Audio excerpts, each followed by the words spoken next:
Hello everyone and welcome to Cinderful Gaming. I hope you're all doing well, I hope you're all staying safe, and most of all, I hope you're all fighting that war against the grey. Today, we're going to get back to chatting about those fantastic Lumineth Realm-Lords, those Light Elves, and those Warriors of Haish, the Disciples of Teclis. And today, we're going to talk about the article posted up on Warhammer Community about the Light of Eltharion. So, we actually get a bit of lore and we get the confirmation that this isn't something similar to a Spirit of Durthu. This is in fact one singular dude. This is Eltharion himself, his soul brought back and the scattered pieces of it put back together by Teclis and bound to the armour and swords that Teclis has forged for his old friend.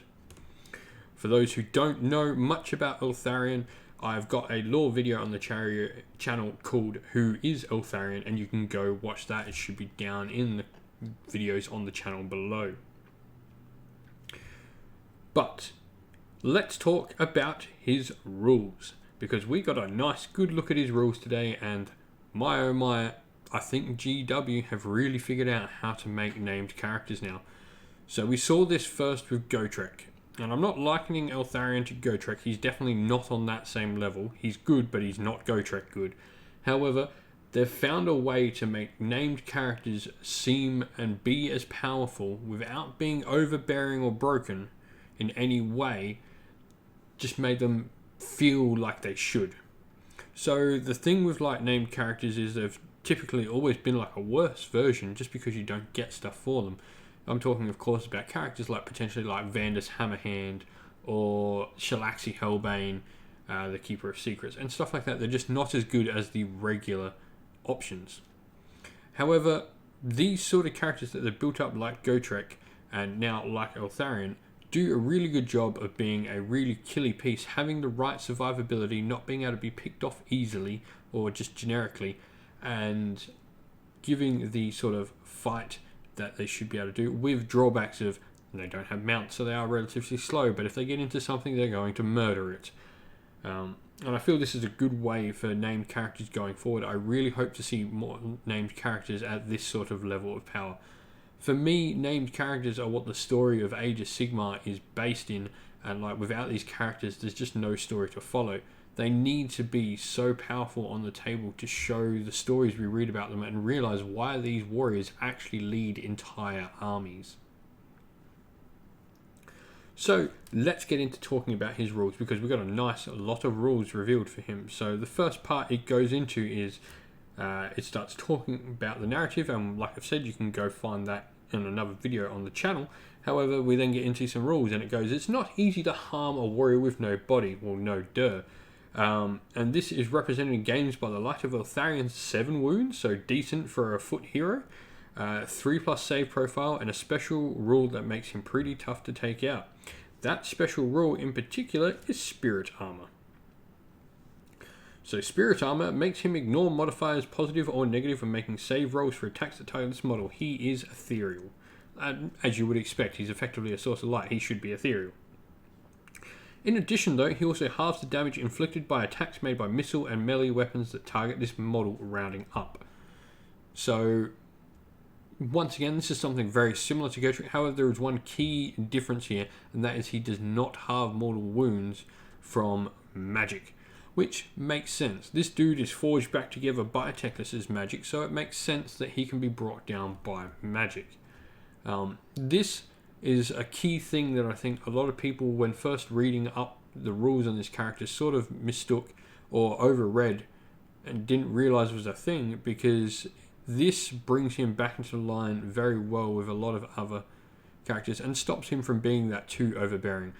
It means his point cost can be a lot less, which means he'll probably see more play and allow you to take more things in your Lumineth army. I don't expect him to be 500 or something points like Gotrek.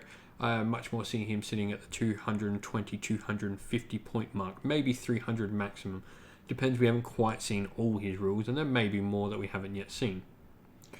But that's a really solid defensive abilities, and that helps keep us relatively low wounds. 7 wounds is decent for a foot hero, there's no doubt about that, but relatively low wound character alive on the table for a lot longer. He also will be able to be -1 to hit because you can put him near units. He's a character which is cool. So we then get a look at his weapons, the Fang Sword of Eltharion and the Selenari Blade. So these are the two weapons that Teclis has crafted for him and bound the spirit to. So his first weapon, the Fang Sword of Eltharion, which is sort of his main weapon, is got 1-inch range, 4 attacks, 2s to hit, 3s to wound, -3 rend, now that is fantastic, and D3 damage. On average, with no any additional rules taken into place, he should be hitting with most of those attacks. I mean, he's a hero, so you can give rerolls to 1 generically, so he should be hitting with all these attacks, to be fair. He should then get 3 of them through. They should probably pierce most armor in the game, which means he's going to do about 6 damage a turn with that, without any extra rules. We haven't looked at other rules yet, please remember that. The Selenari Blade, then 1-inch, 2 attacks, so 2s to hit, should hit with both, should wound with, most likely wound with both. It's going to wound with 3 out of 4 hits, so we'll say both, so he's going to do another 2 or 3 damage with that potentially. So he's got about 9 to 10 damage on him there, which is pretty good. However, we're now going to read his combat abilities, because he does have some that really increase that damage output potential. He doesn't have a really high average.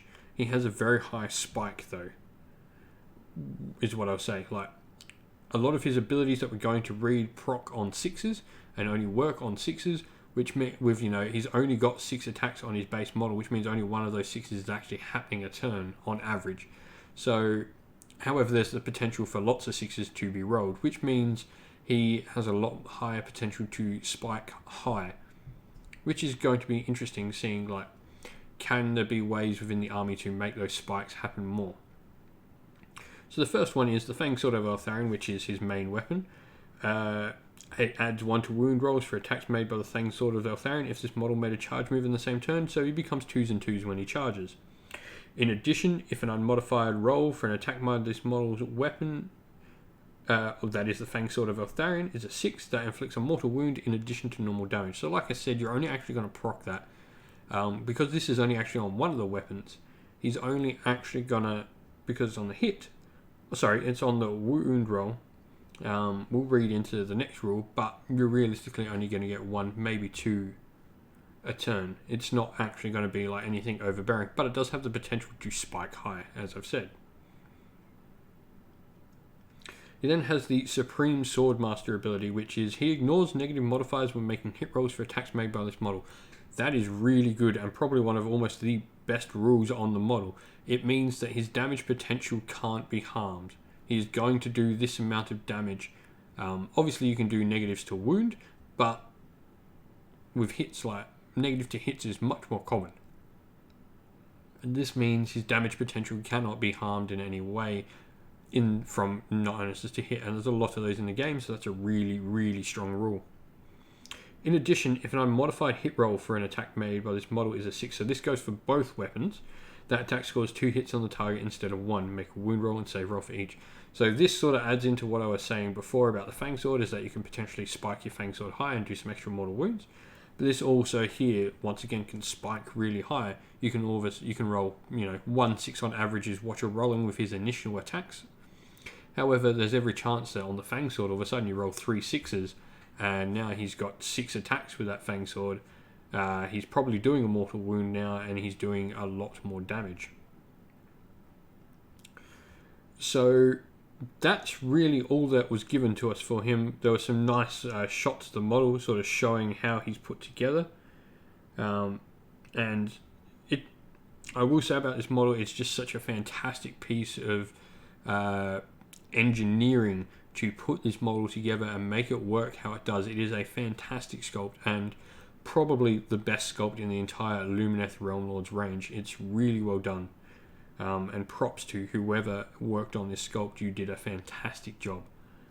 But that's all I wanted to talk about. I wanted to talk a little bit about Eltharion because it's really cool. His rules are really cool, and it's a hero that fights like a named hero should, which is always great.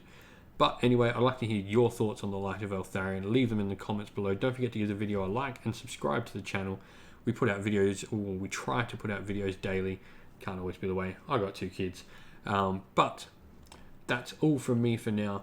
Thank you for watching. Don't forget to like and subscribe, And I'll see you all again real soon. Stay safe, stay well, everyone, and most of all, keep fighting that war against the grey.